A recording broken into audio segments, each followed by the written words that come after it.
what we're going to find out in 8.4 is that there's really no new math that we're going to investigate. There is some structures to how we set some of the problems up. Basically, everything we've been doing so far, they've given us a picture, correct? Today, they're going to start giving us word problems. But we got to take that word problem and make it into a picture, okay? And what happens in those word problems is they start using some vocabulary that we may not have a full understanding for, okay? So today, I want to make sure we run through that vocabulary. We'll go through some examples. And then hopefully, because of what we spent 6 or 7 days already on 8.3, and my hope is that we become skilled enough in that once we have the picture established, we can turn to our 8.3 stuff and finish the problem. Okay, so it shouldn't be too much more math. I say math, but more concept stuff than what was already expressed in 8.3. Okay. Now, I put this in here because I always get questions because we're seeing these story problems that are going to say that Johnny was standing 200 feet away from the base of the building, and he recognized that his angle of elevation to the building was 28 degrees. Okay. Well, nobody can tell. Well, you might have an estimation, but nobody can tell exactly just by their eyes what an angle measurement is. Does that make sense? Like if I'm standing right here and I'm looking at my projector, I can't tell you what angle of elevation my head has to tilt so that I can focus on that projector, right? Okay. I could guess, I could say maybe it's in the 20 to 30 degree kind of interval or whatever, or range, but I can't be 100%. I don't have that computer in my brain to be able to find that out. I don't have that instrument. So we do have instruments that allow us to do that, though. Okay, and they're ultimately, if you look at them all, they all have a curved part to them. Okay, except for the yellow one in that first block there that has the digital readout here. This one here. It's all digital, so it doesn't have it. But all these other ones are the curved part here. There's a curved part there. This one's got a curved part. This one's got a curved part. Okay. That curved part is ultimately a protractor. These protractors allow us to come up with angle measurements, right? Okay. To measure angles. These are referred to as theodolites or diopters. Okay. These are called inclinometers or clinometers. And the one over here, does anybody know what this one's called? Oh, I guess you got it. That's a sextant. That's what sailors, navigators used to use, Christopher Columbus type people, Magellan, those types of people use those, navigate with the stars, all that kind of stuff, right? And basically they were able to find places and sometimes get completely lost and find places on accident like Columbus, and they were able to know where they were based on finding angles between certain celestial bodies. Does that make sense? Okay, and be able to pinpoint where they're at. But we use those things. Now, obviously, nobody has one of those. Anybody have one of those at their house? No, you don't. But you can go to, I was at Menards the other day. Menards has these. Okay, you can buy them. I don't know that you would. Okay, but if you're a contractor, maybe you're worried about the grade of your yard at home or the grade. So when we put when you put things up around the base of your home, like a concrete patio or something like that, and attach it to your home, you don't want that to be flat or level, and you don't want it to be angled back towards your home, because if it's flat or level or angled back towards your home, when it rains, that rain is going to get collected and it's going to be drained to the foundation of your home, right? Does that make sense? And that water around the foundation of your home is going to ruin your foundation, and then your house is going to fall down. So when they grade yards, they grade certain slopes for construction, they might use these types of things. Okay, have you guys ever seen the guys out on the road? They got yellow outfits on. They got like a pole, and one's got a tripod. You ever seen those people? See if I can find a picture.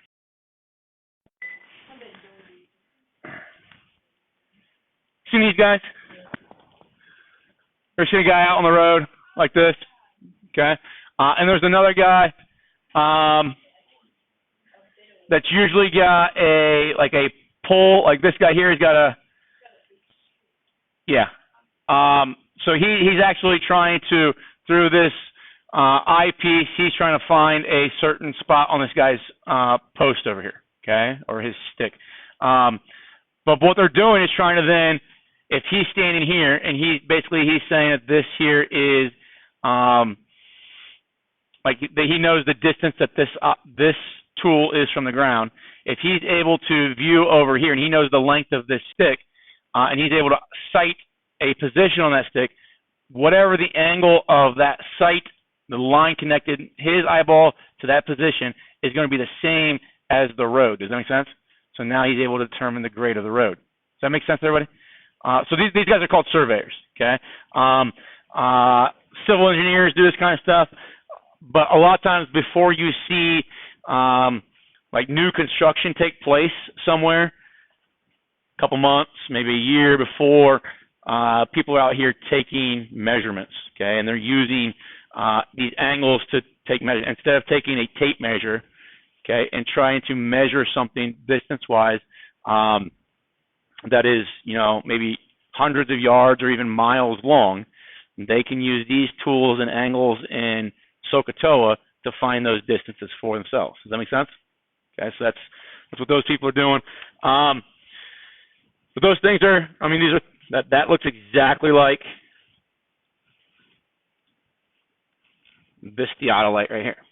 Okay, so these things are used. They're not. It's not out of the question that we couldn't have one of these to find angles out in the real world. Okay, if you don't want to spend the hundreds of dollars to buy one of those, you could buy a 38-cent plastic protractor and a straw from McDonald's, and you can make one.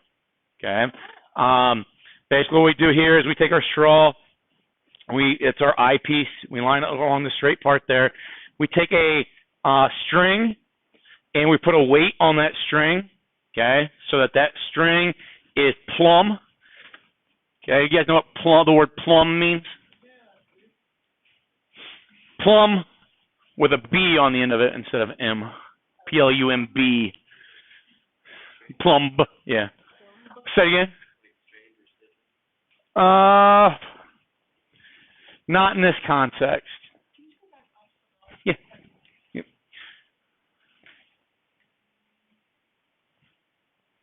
So whenever I try to see if something is plumb, I'm trying to see if it's vertical. Okay. Don't know what just happened there. There you go. So if I wanted to find, let's say that I have you see a spot on the ceiling right here? Yeah. Okay. If I wanted to find the spot that is directly underneath it on the floor, I would take a tool called a plumb bob, and it is simply a weight. It's got a point on it, okay, and it's tied to a string. And then I would take that string and I would tack it to that spot right there, and because of gravity, that weight is going to point straight down to a spot on the floor that is directly below it. Does that make sense? Okay. If I wanted to make sure that this chalkboard, this whiteboard right here, if this was perfectly vertical, okay, I could take my plumb bob. I could take a string. It's essentially a string with a weight on it. Put my string right here. Let my weight dangle. Okay. If that string lines up directly with this, then it would tell me that this is completely vertical. Does that make sense? Okay. You can use a level as well, but sometimes, if I got a level these ceilings are 13 feet tall, I might not have a level that big, but I probably have a string that long. Does that make sense? So the nature of that physics with gravity allows this string to always be vertical. Okay, and as I sight something through the straw that is above me or below me, that protractor is going to change. Correct? It's going to rotate. Okay. I don't know. If I took this and I started to rotate, so let's say that this side, to view something up here, this side would come down, this side would go up, right? So this is going to rotate a little bit. The protractor is going to rotate. And this string is going to still be straight up and down vertical, right? But that string will pass through one of these other angle measurements, okay? The angle between the string going through 90, okay, and what it goes through over here, that angle will be exactly the same as the angle that I'm using to look up at something, okay? Whether you know how to use that or not, or develop it, I'm not too worried about it. When you get into physics and you take my trig class, we'll actually talk through that process and the geometry behind why that angle that we see on the protractor equates to the angle that I'm looking up at an object. But basically what I want you guys to see, because I always struggle with this, it just bugged me. I don't want to say it struggled with it, but it bugged the crap out of me when I was in school, and they would give me a question like this.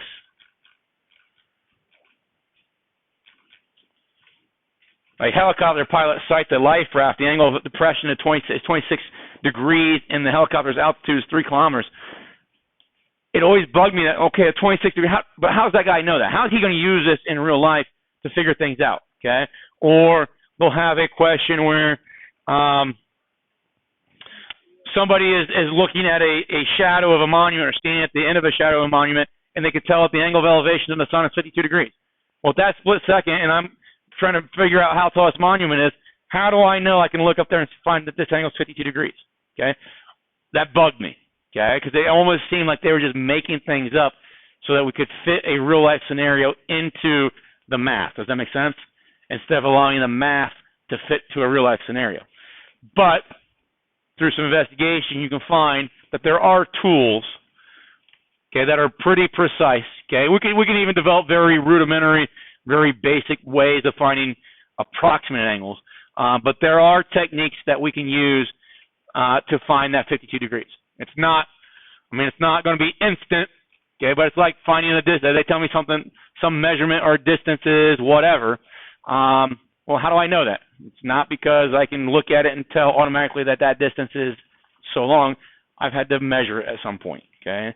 So that always bugged me, but I want you guys to know, I think you guys understand that if I was talking about a distance, that we have tape measures and we understand those. We have rulers and that type of thing and lasers to find distances. What we don't maybe have an experience with is how, or the tools that we use to find angles in space. So there are tools for that. Okay. One of the things that happens with these sort of problems is that they're going to introduce some vocabulary. The vocabulary is consistent in comparison to every single question that comes about. The context of the question will be different. Sometimes we'll be trying to measure the height of a monument. Sometimes we'll be trying to measure the height of a person. Sometimes we'll be trying to find the distance between two people. Sometimes we'll try to find the distance that a plane is off the ground, whatever it may be, okay? But throughout all the problems, no matter what the context is, they're going to use words like horizontal, line of sight, angle of elevation, angle of depression. So we need to know what those things are, okay?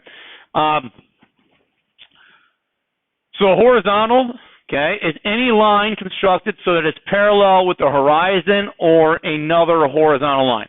So we all understand what the horizon is, right? Okay. A lot of our problems we're going to be looking at from a side perspective, and we'll see it all established in front of us, and we'll be able to recognize the horizon. So what I mean by that is we'll see something like this. I'm looking at the side of this scenario. I'm looking at a building here, this car. You guys agree that this would be the horizon? That make sense? It's the ground in a lot of our cases, okay? But any line that is parallel to that is referred to as a horizontal, okay? And we're going to need horizontals in every single question. And sometimes those horizontals, through the way the problem is worded, will be very obvious. Sometimes we might have to add them, okay? And we'll just make sure that when we add them, they have to be parallel to the original horizontal that we understand as the horizon.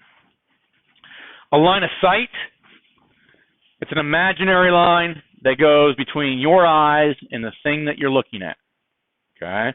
So if I'm looking at my projector right now, there's an imaginary line going from my eyes to the projector, right? Okay? Whatever you ever look at, there's always a line of sight. Okay? Sometimes that line of sight will be imaginary. Okay? It will not physically exist. So the line that's connecting my eyeballs to the projector right now is invisible, right? You cannot see it. Okay?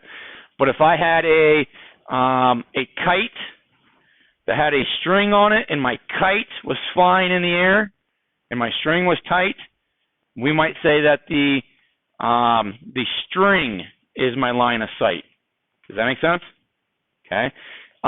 When we talk about a line of sight being a physical object, like a string, or maybe the slope of a reservoir or the slope of an overpass, something like that, we use what's the word angle of inclination. Okay, I'm going to skip down here to the bottom one. So the angle of inclination is the angle that if the line of sight follows a physical object. So if my line of sight is following like a string or following the slope of the overpass or the slope of the reservoir or whatever it may be, okay, we refer to it as the angle of inclination if you're looking up. Okay, if you're following a line of sight that is increasing upward. Okay, but the angle is created from that physical object and the horizontal. Okay, if we're looking down, it's called the angle of declination. Okay, incline means to increase, right? Decline means to decrease. So inclination going up, declination going down. Those words don't get used in this course and in a lot of geometry courses, high school geometry. They don't get used that often, but there will be occasionally an interchange between inclination, declination, and elevation and depression. Okay, so you might see those interchange. Sometimes the authors use them incorrectly, but I would hate to get to the end of course exam and the author uses the word angle of inclination, but we've always used angle of elevation. Okay, I want to make sure that we know that they're the same thing. So going back up to angle of elevation. Angle of elevation says if the object being observed is above the horizontal, then the angle between the line of sight and the horizontal is called an angle of elevation. So an angle of elevation and angle of inclination, they are very similar. And like I said, some authors will misuse them in replace of one another. Okay, they shouldn't, but it does happen. Okay, but elevation and inclination, they go together. Okay, they mean we're looking up at something, right? Angle of depression. Depression means go down, to depress. So if the object that you're looking at is below the horizontal, okay, then the angle created with the line of sight in the horizontal will be called an angle of depression. Key things here, just to remember: elevation looking up, depression looking down. Line of sight, imaginary line between your eyes and what you're looking at.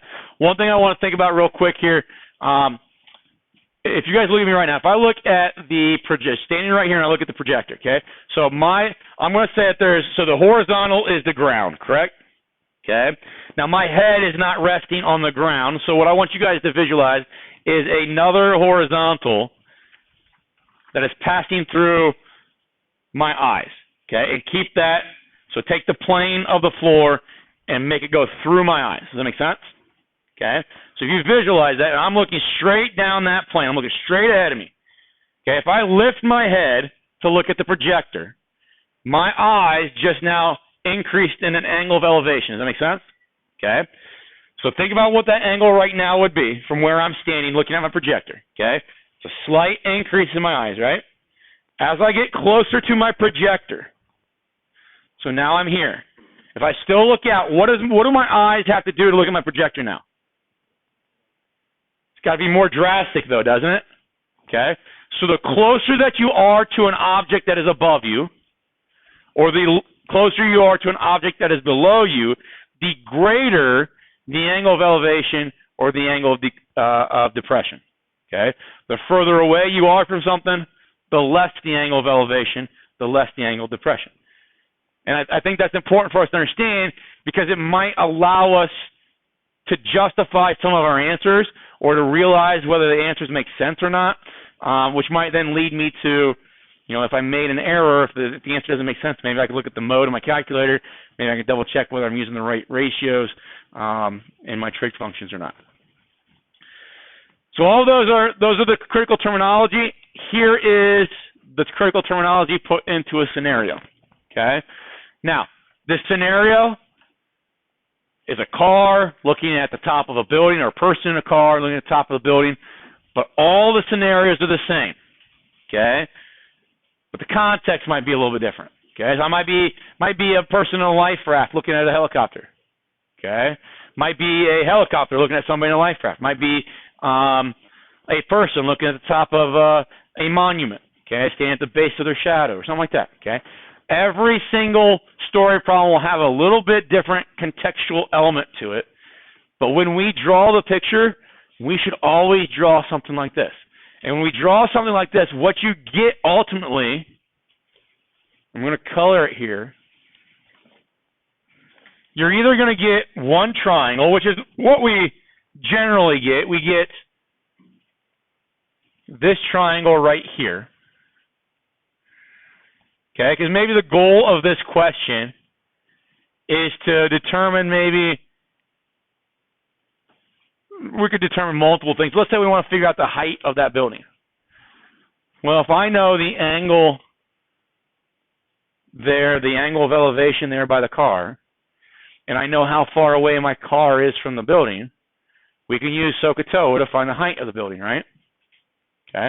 So as we look at that triangle, what's going to happen in the context of the problem is that they're going to tell you two things, essentially. They're going to tell you probably a distance and an angle measurement, and then that'll allow you to find another distance.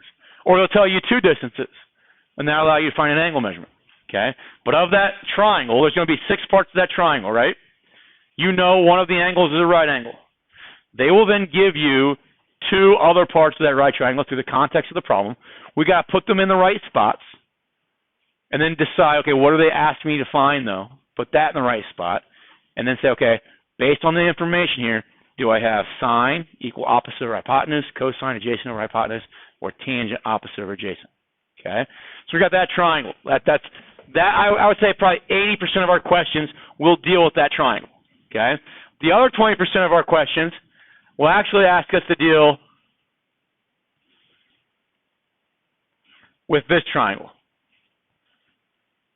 Okay? And this situation would be kind of flipping roles, is that somebody is standing on top of the building and they're looking down at the car. Okay? Well, if they're standing at the top of the building looking down at the car, there is an angle that their eyes had to move downward to see that person in the car, right? Okay? So the angle of depression, we actually had to add in this new horizontal right here to actually, because we have the assumption that, kind of like when I told you that when I was looking at the projector, we had a plane going straight through my eyes. That was parallel to the ground. So that horizontal is parallel to the ground. So if the person was standing here and looking straight out, that would be their line of sight. But now they want to look down at the car, so their line of sight becomes that. Well, the angle between the horizontal and their new line of sight would be what we call the angle of depression. They might give us 2 parts of that triangle, and we have to find a missing part. Okay? But here's my question. If I look at those 2 triangles together, what kind of figure do I have? Yeah, it might be a square, but bare minimum, it's a rectangle. Okay? And in a rectangle, what do you know? So those horizontals that I have up there, every set of horizontals are always what to one another? Parallel. If we think about parallel lines and a line of sight, what would that line of sight be called for those parallel lines? Transversal, right? Okay. What does that tell me about the angle of elevation in comparison to the angle of depression? They're alternate interior angles, so they are the same angle, right? Okay. So and the reason I talk about this is because some people like to always work with that green triangle. Well, if it's an angle of depression, I can't work with that green triangle unless I use the property of alternate interior angle is to take the angle of depression and place it down where the angle of elevation is, then I can use that green triangle. Does that make sense? Okay. So we're going to read some story problems here and see if we can construct some type of right triangle, okay, or some type of rectangle that we can then navigate through and find missing parts. Skip that for now. You don't have to write this, but it says the hardest part of these story problems is drawing the picture, okay? Deciding what you have and what you're being asked. There's going to be some terminology that you've never come across. They might use the word like ground distance, okay? And we have to interpret that a little bit differently than what they would say, like the distance. If I say the distance between me, to me and like one of the benches out in the courtyard, what is the distance between me and a bench out in the courtyard? That would be the distance from, if we were to take a string and attach it to me and then attach it to one of those benches out there, okay, and then measure the length of that string. Does that make sense? Okay. The ground distance from me to one of those benches would be if we went straight down to Mr. Jesko's room and measured from the ground in Mr. Jesko's room to the ground underneath one of the benches. Does that make sense? Okay. So ground distance is a little bit different. When I just say the distance between me and an object, it is the direct distance between you and that object. Okay. And in that case, in that scenario, it would be the hypotenuse of a right triangle. Does that make sense? So if I'm standing, give you a situation here. If I'm standing, second floor room right there.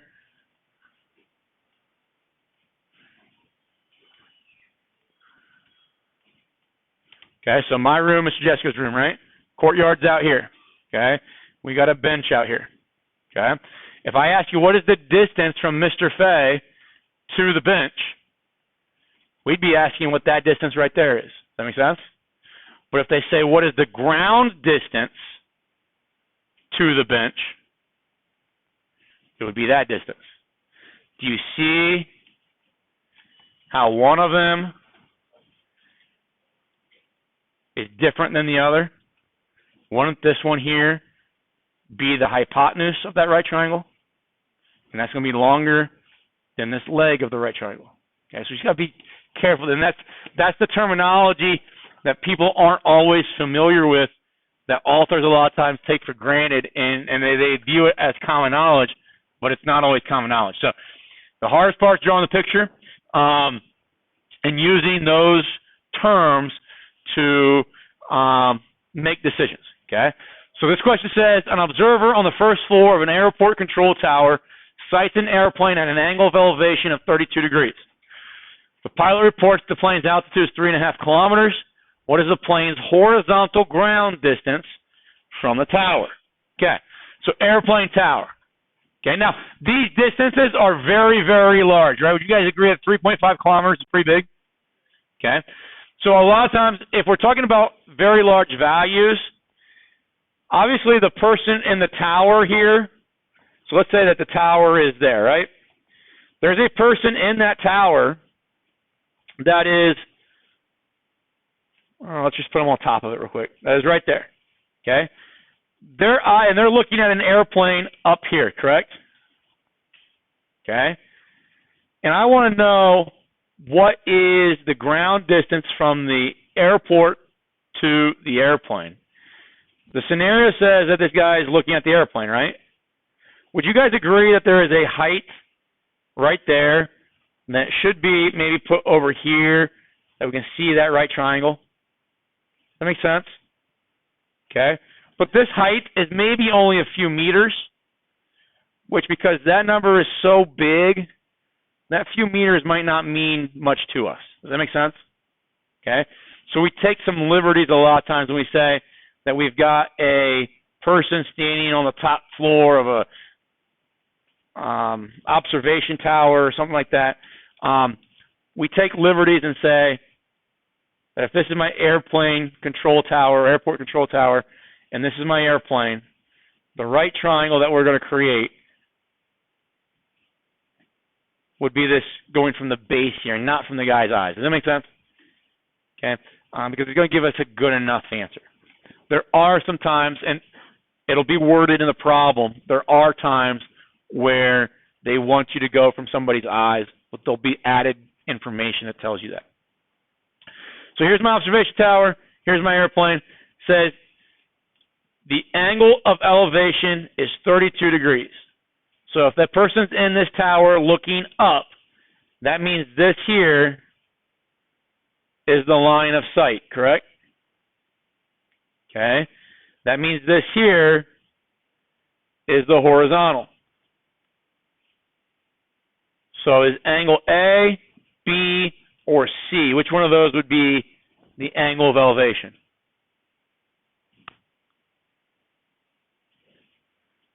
That'd be A. Remember, angle of elevation, by definition, the object is being observed above, which is what we've got, okay, above the horizontal. Then the angle between the line of sight and the horizontal is the angle of elevation. So if this is the horizontal, and that's the line of sight, this angle here is my 32-degree angle of elevation. Okay? The airplane reports that he's 3.5 kilometers off the ground. He has an altimeter in his airplane that tells him that, right? Okay. Now the question is, what is the horizontal ground distance that the plane is from the tower? So if this person was in the tower and they wanted to run, so they're directly underneath the airplane, how far would they have to go? Okay. So we set that up. So we're looking for that green distance. I'm going to call that green distance X. Okay. Now I'm going to erase a bunch of stuff here.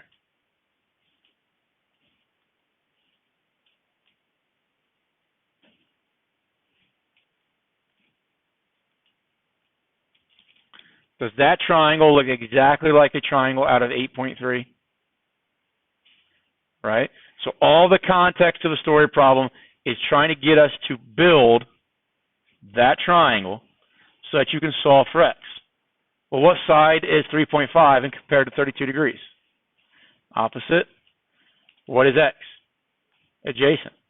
So once you build everything, we already have the knowledge developed that we can use which trig ratio here? Tangent. Okay. Tangent 32 is equal to opposite 3.5 over adjacent, which is X. Multiply both sides by X.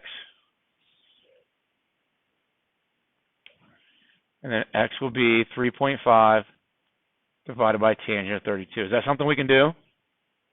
Okay. We'll type that in our calculator and get that distance. Now, sometimes some of the questions will provide you a picture or a rough sketch already. Sometimes they're completely blank. It's just going to be a matter of you being able to draw those. I do not care about your artistic ability. Okay, I need you to be able to organize your data so that you can make a relationship. Okay, what happens a lot of times that you're going to find out, especially with a lot of these examples, that tangent gets used a lot. And in the past, I've had people say, well, tangent's the one that I've always got to use. But tangent is used a lot because it's just the nature of how we can get distance. Like airplanes have altimeters in them that tell us how far off the ground they are. It tells us their altitude. Okay, so that's a readily accessible value that we would know. Okay, and then they would want maybe this distance or that distance, and a lot of times they want the ground distance. So just by the nature of the values that we can find physically and the values that they ask for, tangent shows up a lot. But it is not the only one that you use. You can use sine, you can use cosine, depending on the information presented and the information asked. Okay. So this one says a helicopter pilot sights a life raft. So where's the helicopter pilot at? It's in the air. Okay. So a lot of times what I like to do, draw my horizontal, and so helicopter, let's use H. It's going to be up in the air, right?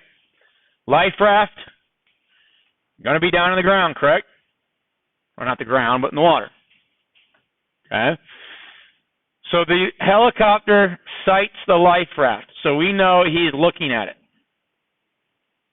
Okay. It says the angle of depression is 26 degrees. I'll come back to that here in a moment. It says the altitude is 3 kilometers. Well, the altitude is that distance right there, correct? 3 kilometers. Altitude is always, and we've talked about this before, it's altitude of a right triangle is that distance right there, okay? So when a helicopter reports its altitude, airplane reports its altitude, it's from that position perpendicular to the horizon. So that's 3 kilometers. Now I've got to figure out what angle is 26 degrees. And this is where it gets confusing for people because it's an angle of depression. If the helicopter pilot was looking straight out, that would be a horizontal. Does that make sense? Okay. If they then start to lower or tilt their head down so that this red line becomes that green line of sight, that angle right there is the angle of depression. That's 26 degrees. Is that okay with everybody? Okay. Number one error that people make is that they call that the angle of depression. But by definition, an angle of depression is made by a horizontal in a line of sight. This is an angle created by the altitude in the line of sight. So by definition, this blue one is not the altitude, or sorry, not the angle of depression. Okay? If I know this is 26, there's a lot of things you can do here. Okay? If that's 26, what would this angle right here be? Also 26. That's the easiest thing to do because they're alternate interior, and we transfer that value right there. And now if they want to find the ground distance would be that there. Does that make sense? Can I find this blue angle, though, if I wanted to? It's complementary to the 26, so this would be 64 degrees. That kind of makes sense? Regardless, though, I'm going to use opposite over adjacent. So if I go to the tangent of 26, the opposite side is 3. The adjacent side is x. We can run through that, you're eventually getting x equals 3 divided by tangent 26. Is that okay with everybody? Do you guys see how this is very similar to what we've already done? Okay. Give that. I think this one might make sense for us to talk about as well, because I'm worried about us not having the common knowledge of what they refer to in some of these questions. Okay. So when they say the angle of elevation of the sun, okay, so we got to understand a little bit of physics with some of these questions. We've got a monument here, okay, and it's casting a shadow in this direction, correct? That makes sense? So where's the sun got to be in comparison to the monument, left or right? It's got to be to the left. Sun's up there, okay? Because the shadow is because the photons do not get to the ground to light the ground up, okay? What happens is that the shadow, okay, so that we got light waves that are coming off, right? And these light waves are hitting this monument, and they're impeded, and they're not getting to the ground to light the ground up, right? So it's dark, okay, that's our shadow. Well, if there's one light wave here or one pathway that is going to sneak right above the top of the monument and continue down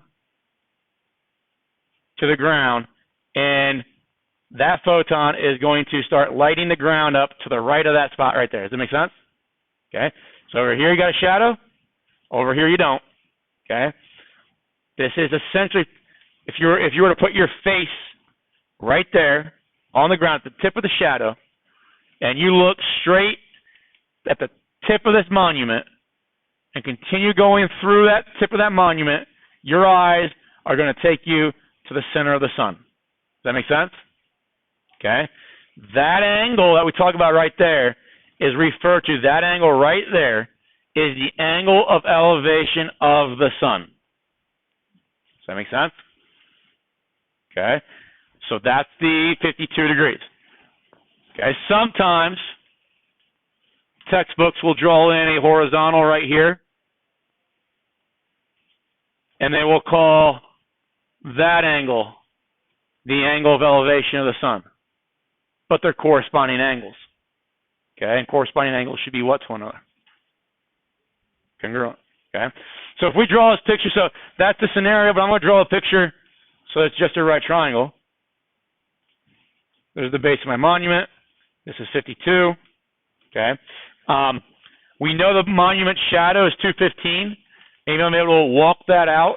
Okay, pace it off, whatever. If I know this information, I should be able to now indirectly measure accurately the height of the monument. Which trig ratio would you use here? Tangent of 52 is equal to opposite over adjacent. So I'm going to multiply both sides by 215. And again with this one, the reason we're using tangent, think about this. In real life, I probably want to know the height of the monument because it'd be almost impossible for me to have maybe two people or maybe a device big enough to measure the height of the monument. Maybe you can't even get to the top of the monument, right? Okay. But me by myself, I can walk off 215 feet on the ground. That's a tangible distance. Okay. I can touch it. Okay. It's easy to gather that data. That 52-degree angle is easy to gather. Okay. And then I can use that with SOHCAHTOA.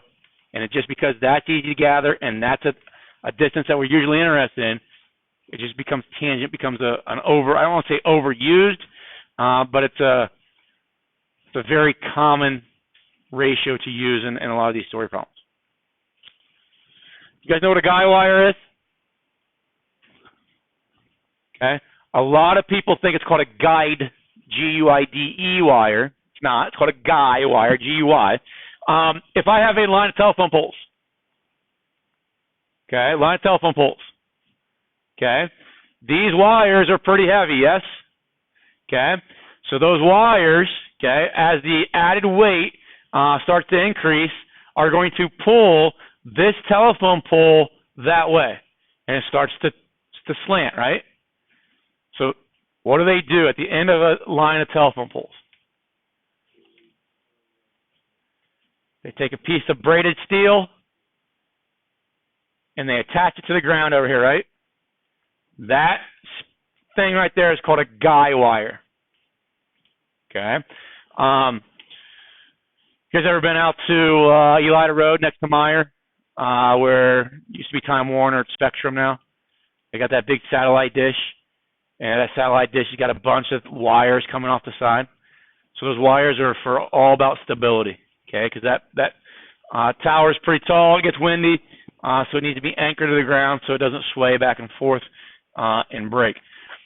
So when you see guy wire, this one's saying that the length of a guy wire is supporting a radio tower. So that's our tower right there. Okay, the guy wire is 170 feet long. Okay, so it's coming off that and it's getting attached to the ground right there. So that's 175. Okay. So the angle of elevation created by the wire and the ground is 65. Okay. So if this is our tower, think about this. In this case, I wouldn't need, because this is a physical object. And when it says angle of elevation, they should probably say angle of inclination because I'm actually following that braided line of steel. Okay. That cable. But could I take just thinking about this, if I want to know this angle to be 65 degrees, could I take like a piece of cardboard, lay it up against that, trace out that angle on that piece of cardboard, and then pull that off, lay it on the ground, take my protractor and measure that red angle? That make sense? So you can find, if you don't have one of those devices previously that we use to measure angles, if you have a protractor, you can measure any angle you want to. Okay, you just might have to be creative in how you gather that angle. They're saying this is 65 degrees. If I want to know how big the tower is, what trig ratio would I use now? I want to find this. I got to use that, so that's opposite, right? And this is the hypotenuse, so I would say sine of 65 is equal to x over 175. Cross multiply. and we get our X. Is this all right? Is this something we can do? My hope is, and this is why we spent so many days on 8.3, is that we can knock this section out in maybe one day, day and a half, but make sure that we understand, we clear up any of these ideas about, what is a guy Y? What are these common terms that maybe might not be so common to a 14, 15-year-old, okay? We're going to stop there for today.